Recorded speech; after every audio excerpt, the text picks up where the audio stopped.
What's going on, guys? This is Saturday Afternoon Wrestling, and it is a great day to talk about wrestling because this Sunday we have AEW Dynasty, which kind of sneaky looking like it's going to be a great, fun, packed show. But before I get to that, there are a couple things in the world of WWE that I want to talk about first. We got to start, unfortunately, with the news that Kevin Owens is reportedly going to be undergoing a neck fusion surgery and will be out indefinitely, which means his match at WrestleMania with Randy Orton is no longer happening.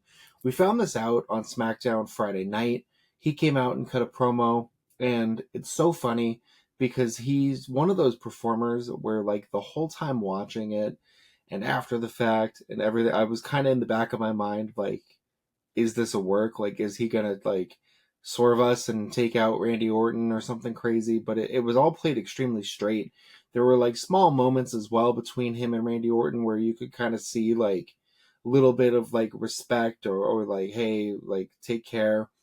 And the whole thing was just a bummer. I think Kevin Owens is one of those people that when he's in a feud, when he has a match, when he is involved in any way, it elevates the quality of everything around him. And I think not having him at WrestleMania, not only is that bad because it means Randy Orton doesn't have a match right now, but it's even worse because not having Kevin Owens on the card weakens the entire card.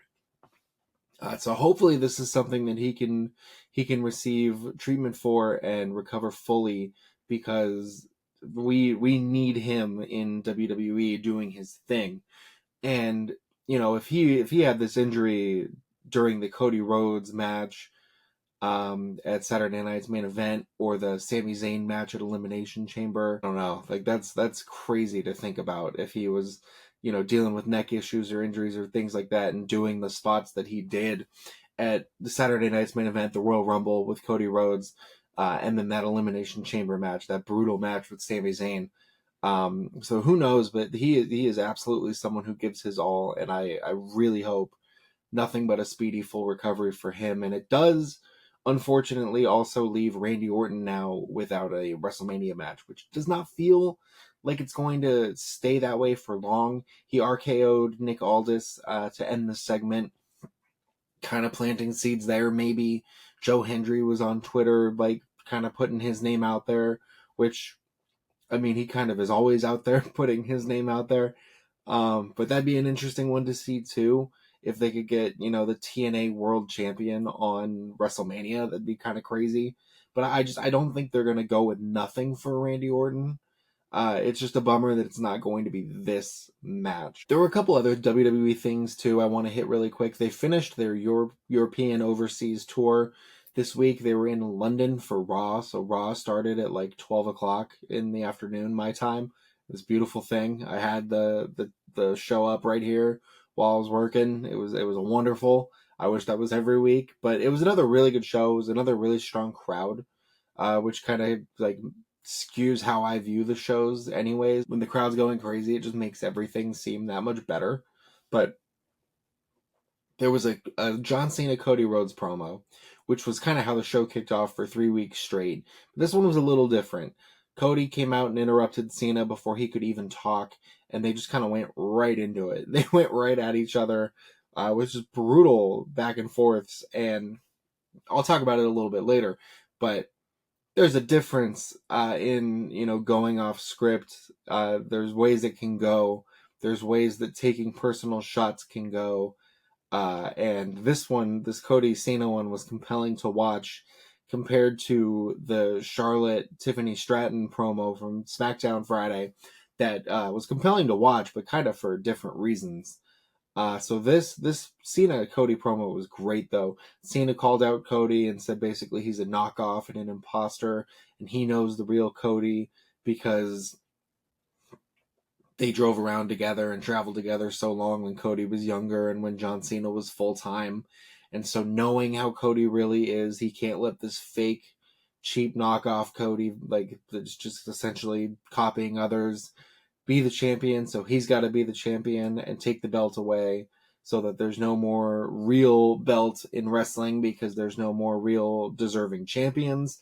And it was good. It did a lot to explain his motivations, and a lot more than what the previous weeks had done. And then Cody, like I said, he held his own. He came back with kind of like an 8 mile strategy where he just ran himself down for a little while. He called out John Cena for being, a liar and for pretending not to care.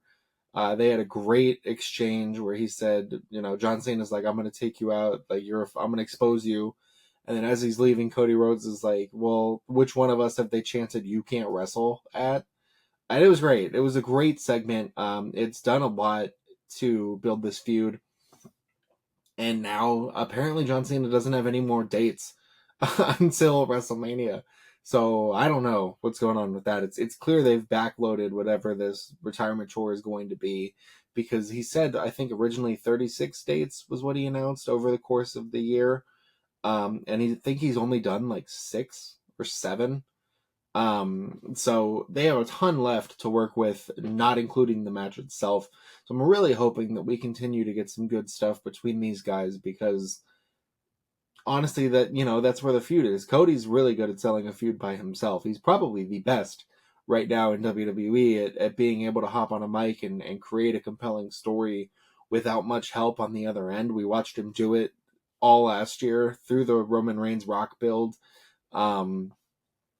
So I'm not concerned about that, about the match, being compelling and about him selling it for the next few weeks. But I'd like to see it because the interchange, the way that they banter back and forth and their chemistry together is really interesting to watch. It was something that, I thought was going to be a good feud anyways before John Cena turned heel. I was like, if we get Cody and Cena at Mania, it's such an interesting look at two just mega unstoppable baby faces. And now this dynamic is just so nice. Like, it's such a refreshing thing to see. And Cena is clearly having a lot of fun with his heel turn. So I've really enjoyed, seeing him have people to bounce off of. And since The Rock just hasn't been mentioned, like, who knows what's going on with that? I would like to see him and Cody in the ring together as much as possible, because that's really where Cena's at his best. We also found out finally on SmackDown this week what CM Punk's favor was going to be, and I gotta tell you, I'm a little disappointed after all of this. I need to stop, because something that I tend to do a lot is like think in my head, like, what could be so cool, what would be so interesting and so cool, and I gotta just let the story come to me, because I had all sorts of crazy ideas of what this favor could have been, how it could have involved The Rock, and how it could have involved the title. At one point, I kind of thought maybe he was going to pull strings with Paul Heyman to get the original Paul Heyman guy, Stone Cold Steve Austin, out of retirement for a match. Like, my mind is running wild with what CM Punk's Paul Heyman favor could be. And we found out Friday night that it is Paul Heyman will be in CM Punk's corner for this WrestleMania main event match against Seth Rollins and Roman Reigns. And it created a lot of interesting drama. There is a lot of room for story here. And we kind of saw it at the end of SmackDown, where Roman Reigns was like, yeah, he's not going to do that. And then you get the drama of Heyman being like, well, I can't just say no to CM Punk, my oldest friend, my best friend. I'm not going to do that. So, not much to do. And it's really shaping up nicely for this Seth Rollins wins and leaves with Paul Heyman twist to really come to fruition here. I think Seth Rollins is who needs to win this match already. And adding someone like Paul Heyman to this story and making him the central conflict for Roman and Punk is, to me, is the clearest indicator that this is a Paul Heyman swerves both and joins Seth Rollins type of story. And you get, Paul Heyman with the Roman, you didn't appreciate me. Punk, I asked you for help and you said, yeah, what can you do for me in return? Kind of like vengefulness. And then we lean fully into heel Seth Rollins, which has been bubbling below the surface recently. So I'm all for it. I'm interested to see what happens. I kind of wish there was more to the Roman Punk involvement of things. I think the Royal Rumble and Paul Heyman are good devices, but Punk has mentioned it a couple times. He's mentioned a little bit about, like, I brought the Shield into WWE. You guys are here because of me. but they haven't fully gone into the like issues that Punk and Roman have had, and specifically the things Punk said about Roman uh, up to and after his first departure from WWE 10 years ago. And who knows if legally they can't talk about stuff like that. I don't know how that stuff works.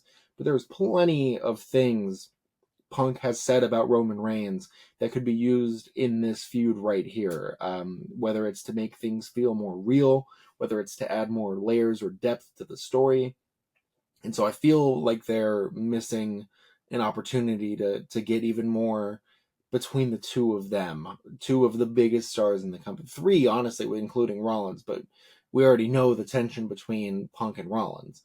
So I'm a little, like I said, disappointed that that's how they decided to go with the favor route. I think that means that, we're probably not going to get much more between Punk and Roman Reigns in terms of story. It's going to stay this conflict. But we'll see. We'll see how it unfolds. We got a couple weeks left. And, that wasn't the only big promo on the show. We did also get, as I mentioned earlier, the Charlotte Flair, Tiffany Stratton promo that reportedly broke down and went extremely off script, which, it was rough. This has been a rough build for Tiffany Stratton in particular, because Charlotte at seemingly every turn has gone off script, has, taken every opportunity to bury Tiffany Stratton and call her out and call her a knockoff. And the feud has been hurt because every time Charlotte does that, Tiffany kind of just sticks to the script. She's not veering off of it. And so Charlotte, the fans see just as a bully who's going into business for herself, while Tiffany, they can't get behind because they're like, why isn't she sticking up for herself? Well, Friday, she stuck up for herself, and I don't know how this timing all worked out, if it was intentional, if it just was the good fortune, but Charlotte Flair did a talk show appearance. I don't remember who the show was, but she did like a morning show appearance where she talked about getting divorced from Andrade and like how she felt about it and it being her third divorce. And so of course you knew Tiffany Stratton was going to have to go after her for that. And hit her with like you're gonna be alone just like you are in real life out of the ring. What's your record now? 0-3. And then she left, and it was like a really strong closing statement because it's just so brutal. After weeks of watching her get like talked over and walked on, it was a nice moment to see her kind of like sink or swim and kind of swim in that moment. Charlotte Flair looked very flustered, tried to hit her with a Ludwig Kaiser's in my DMs, and that got no response from the crowd at all because no one believes that. And it's just crazy. And I'm really curious, like of all the matches on the WrestleMania card now, this might be the one to watch if you could watch any of them, because I don't know what's going to happen. Like Charlotte Flair has been involved in matches before where like it just devolves into like kind of a fight. I think the match she had with Nia Jax is the best example of that. There are multiple instances of her, being upset or not wanting to do things for the sake of her own ego or image protection. I think about her throwing the title at Becky Lynch's feet when they did their title exchange on the brand split a few years ago. And so there's plenty of examples to look to in the past for how this match with Tiffany Stratton might go. And I think we'll know how much of all of this has been monitored and real or scripted once that match starts. Because if Charlotte Flair is like no selling all of Tiffany's offense, or she's bumping around there like Shawn Michaels in the ring versus Hulk Hogan, we'll know like, okay, like this is about to break down. And one thing I do think though is I think Tiffany Stratton's in a unique spot for something like this, because I think she's like deceptively strong and athletic. Like I don't think Charlotte can just sandbag her around as much as maybe some of the other performers on the roster. And hopefully it does not get to that point. I say all of this like not wanting this to be how it goes. I just want them to have a good match. I kind of hope Charlotte loses. I don't think we need to go back to the status quo of she like rolls in, wins, and gets a title, then loses the title after however many months, and then leaves again until she's back into a title feud. Like I think it's a holding pattern that we don't necessarily need with the women's division as stacked as it is, and with reports of Evolution 2 coming at some point. I think it was June or July. So we don't need that. We don't need to go back to those old reliable situations and setups. But we'll see. It certainly caught my attention. If you did not see the segment, WWE is actually editing out some of the personal attacks, which is how you know some of them probably went way off script. But you know, Tiffany Stratton, you're kind of damned if you do, damned if you don't. You're getting walked on, and online people are like, why is this, like, why do they keep doing this with her? Why are they putting her in these situations? And so, you know, she was going to either get criticized for not speaking up or criticized for speaking up. So I appreciated seeing her clearly step up and kind of say, like, I'm not going to just be walked on and disrespected anymore. But I'm fascinated by what this is going to do and what this match is going to look like. There was actually also wrestling on this show. We had a great match with Jacob Fatu and Braun Strowman. It was a last man standing match where those two guys absolutely went out there and just like brutalized each other. It was really fun for being a TV match with breaks and everything. It was tons of fun. Jacob Fatu gets the win and will challenge LA Knight at WrestleMania for the US title. Absolutely. Strap Jacob Fatu up now. Give him it now. We can, like, I want to see the match, but we can just put that title on him right now because I need Jacob Fatu with gold immediately. And then we also had the debut of Rey Fenix. And there had been all sorts of rumors going into this about who his first feud was going to be, who that first match was going to be. And, you know, it may very well still be Andrade as the first feud. But whoever in WWE made the call to get Nathan Frazier to Chicago to wrestle Rey Fenix for this debut match should be just given such a big bonus. Such good thinking here to have him paired with Nathan Frazier, one of the fastest people in WWE already.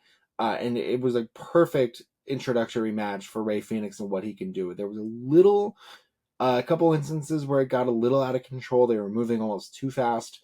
Nathan Frazier almost had a very bad landing on a suicide dive, but I thought these guys looked great together. It made Rey Fenix look like a world beater early. Nathan Frazier proved like he could stand toe-to-toe with anyone in the ring, which I think people that watch NXT already know.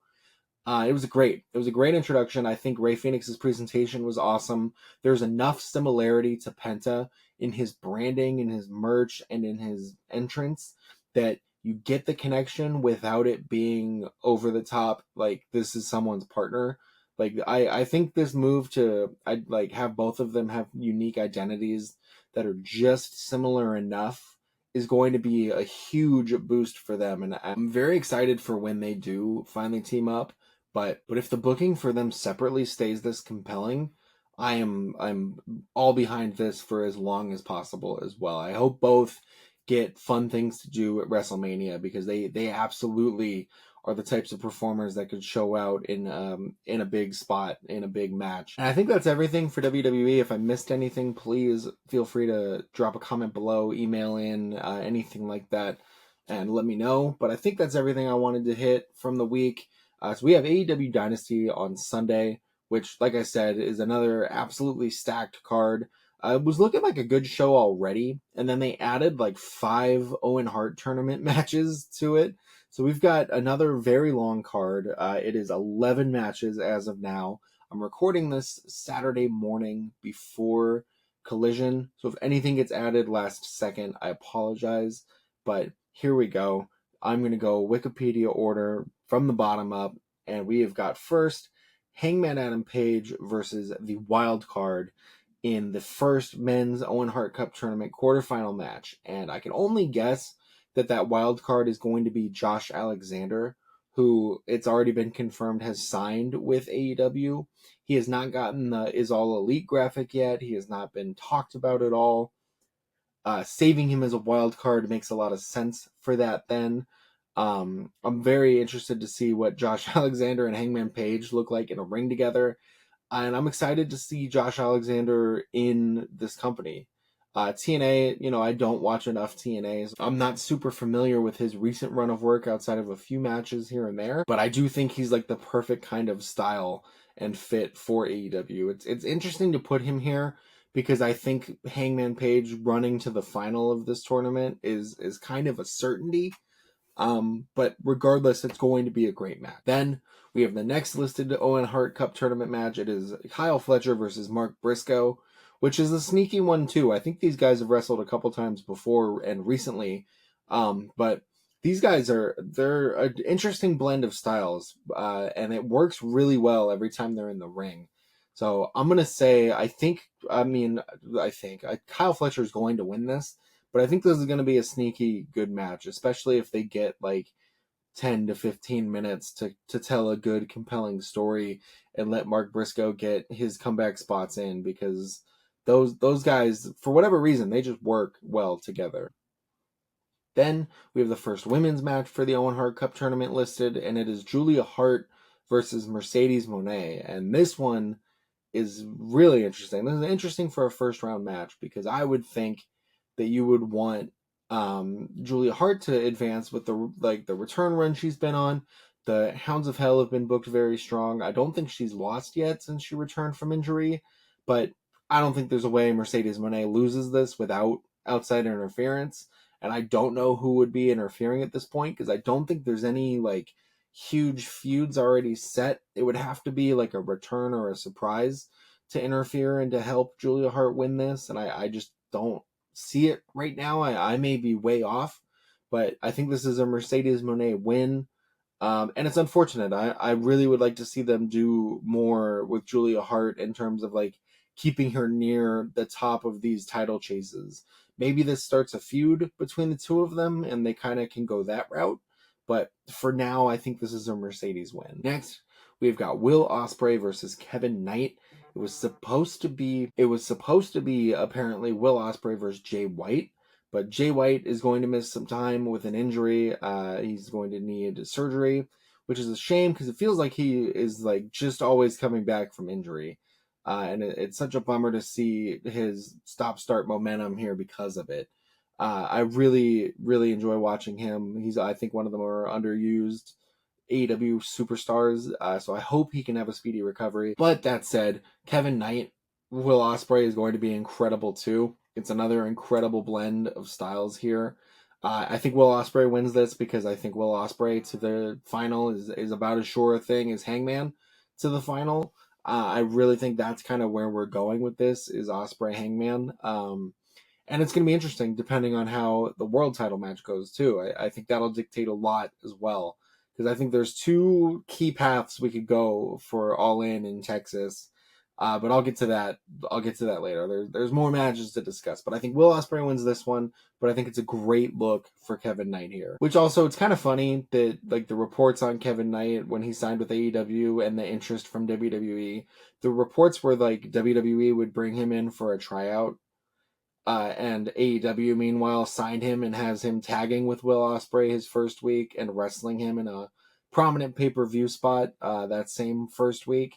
So it's kind of funny to see the differences there. But I think it's a great spot for Kevin Knight to be in. Next, we've got the Hurt Syndicate defending the tag team titles against the Learning Tree, which is Brian Keith and Big Bill. And I think this should be another Hurt Syndicate squash, because that's kind of what they've been doing lately, and they've been looking unstoppable. But I think this is going to be more competitive than that. And I got to be honest, I think MJF might be a factor here. I don't know if he screws the Hurt Syndicate because of his issues that have seemingly been bubbling up with Bobby Lashley, or if he helps them to try to get in their good graces. But I think this is 100% going to factor MJF in it somehow, especially since he does not have a match on this card. So I'm going to say I think the Hurt Syndicate retain with the help of MJF, and we keep this storyline going just because of how interesting and compelling the story has already been. Next, we have got the singles match for the AEW TNT title. It is Daniel Garcia defending against Adam Cole with the stipulation that there is no time limit and there's no outside interference. When I hear no outside interference, I immediately think there's going to be some outside interference from someone unexpected. Maybe it's a debut, maybe it's a return. But I kind of feel bad for Daniel Garcia because he finally won this title, and I feel like he had been, so over in the moment and on his rise and run to the title that now I don't know. Like I don't watch Collision as often as I should be. I record it every week and then watch it when I can. But so I don't know if he's getting monster ovations every week and appearing consistently there. But it just feels like the momentum for him has cooled down and the booking for him has cooled down. And I don't know if that's just a product of me seeing Dynamite way more often than Collision and not being up to speed like I should be, or if they've kind of mismanaged and mishandled this booking. And they've done it before, where someone finally wins a title, someone super over finally wins a title, and then they're like, okay, well, I don't really know what to do with him past this point, so I guess here we go. So I would believe that for sure, but I really don't know. I can't speak 100% to that. I think that this probably is an Adam Cole win, and they reset the TNT title with him. And then who knows what you do next with Daniel Garcia if he goes after the trios titles, if he gets back together with Angelo Parker and Daddy Magic, or what the next move is for him. But I think Adam Cole with gold here makes some sense. So I'm going to say Adam Cole wins, and we have a new TNT champion. Next, we have Bandito and Chris Jericho in a match for the Ring of Honor World title. It is title versus mask. If Chris Jericho wins, Bandito loses his mask, and that feels like a pretty big telegraph that Bandito is not losing this because they just had his hyped return, his vignettes, everything within the last couple months. There's no way they're doing all of that and then having him lose the match so quickly, or lose the mask so quickly. So I think that what this will probably be is some type of DQ finish. I don't love it. I don't love DQ finishes and pay-per-view title matches. I think it's kind of lame.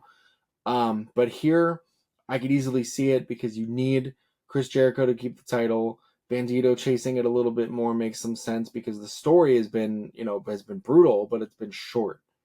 So someone interfering and Jericho getting disqualified, so Bandito keeps his mask but has to keep chasing the title. Kind of makes the most sense to me. I'm gonna say, for the sake of predictions, Bandito wins, but the way I see this going is Jericho retaining and Bandito keeping his mask, because that feels like the thing that would frustrate the crowd the most, is wanting to see Jericho get this comeuppance. Next, we have what will probably be one of the matches of the night. It is the triple threat match for the international title. It is Kenny Omega defending against Ricochet and Speedball Mike Bailey. Kenny Omega just won it recently. I don't think he's dropping this. I think this is a Kenny Omega win. I think it's fascinating. It's going to be so interesting to see how these three guys work together and move together. You don't think of Kenny Omega usually as the powerhouse in his matches, but I think that's the role he's going to have to take here because these other guys are such big high flyers as well. I'm excited for Speedball getting this opportunity, getting a huge spot here in a match with these types of guys, with these competitors right away as well, is a sign of how AEW feels about him and feels about him moving forward. But I'm going to say Kenny Omega retains. I'm sure Ricochet's there to take the pin rather than have Speedball Mike Bailey take the pin so fast. But I don't know. I expect this to be a ton of fun. I hope that they get. Well, I shouldn't say I hope they get time. It's a Kenny Omega. They're going to get 30 minutes, honestly. So this is going to be a great match. I'm very excited to see this one in particular. Then we have the Women's World title match. It is Timeless Toni Storm defending against Megan Bayne, which I've thought about this match a lot. I've gone back and forth on how this might go. And I thought for sure Megan Bayne was going to win and set the women's division on fire and be the youngest champion they've ever had. All of those things. But every segment has ended with her getting the upper hand, which makes me think that Timeless Toni Storm will pull out the win and this reign will continue.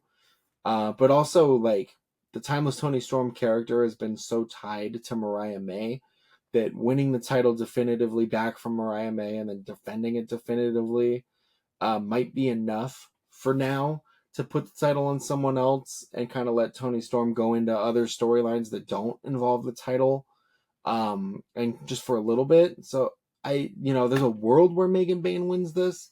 I'm going to say I think Toni Storm retains. I'm not bold enough here to fully commit to the Megan Bayne wins and ushers in a new era of women's division. I'm kind of more, I'll believe it when I see it. So I'm going to pick Toni Storm, but, we'll see. I'm ready to be surprised if that does happen. And then finally, we've got our main event. We've got Swerve Strickland challenging Jon Moxley for the AEW World Briefcase. And this is going to be wild. This could go either way. Swerve has been laid out enough times by Moxley that, conceivably he could win, but I just don't know. Everyone has been set up as a worthy challenger and then fed to the Death Riders machine and then rinse and repeat. And I'm someone who has been vocal about not liking this storyline anymore. I think this Death Rider story has run its course with me. I don't know how, everyone feels. I just see what's online. And I definitely do not trust internet wrestling discourse for the most part. So I see that people online are complaining about it, but I don't 100% believe that it's just not working based only on the internet. I'm sure there are people that are enjoying it that I'm just not seeing. But Swerve's so good. I don't know. So here's where everything kind of devolves and forks off. Is there's two routes this can go, obviously. But if All In Texas is the goal, is the bigger match Jon Moxley defending the AEW title against Will Ospreay, who wins the Owen Hart Cup tournament, and Will Ospreay finally becomes the guy and gets the position as the top champion and the top guy in the company, which I think is more than past due already for him. I think he should have been there way sooner. Or do you give Swerve Strickland the title here? He's such a proven commodity. He's such a star. Everyone knows what you're getting with the Swerve Strickland match and how dependable he is and how skilled he is as a performer, as a talker, everything. He's the complete package you want in a wrestler is what Swerve Strickland is. So you put the title on him, and then you give us Hangman Adam Page, who wins the Owen Hart Cup, to challenge Swerve Strickland at All In Texas in a match that would surely be just despicable with the things they would do to each other. And then this week we got a little bit of an indication at where they might be leaning. And that's Hangman Adam Page and Swerve had a backstage moment where they kind of bickered back and forth. And then Hangman's like, you broke into my house. And Swerve's like, you burned my house down. And Hangman says, yeah, you deserved it. And Swerve says, yeah, I know I deserved it. He doesn't say all this, but he's like, I know I deserved it. And you kind of see Hangman Page is so good with those little facial expressions. Kind of see him like, oh, what? This changes everything. Why is he saying this to me right now? And so I don't know. I could see a world where he actually helps Swerve win, and helps come even the odds against the Death Riders, but I don't know, because a Swerve Hangman match has to be a bloodbath, and it has to be a blood feud at this point. I can't imagine them having well, I respect you now begrudgingly, so let's have a good, nice match. Maybe that's the only way you can go after the depravity of their last match, where Adam Page injected Swerve Strickland with something that numbed him and then knocked him out with a chair shot to the face. Maybe the violence of that just simply cannot be topped. Or the Texas Death Match where they're drinking each other's blood and going crazy.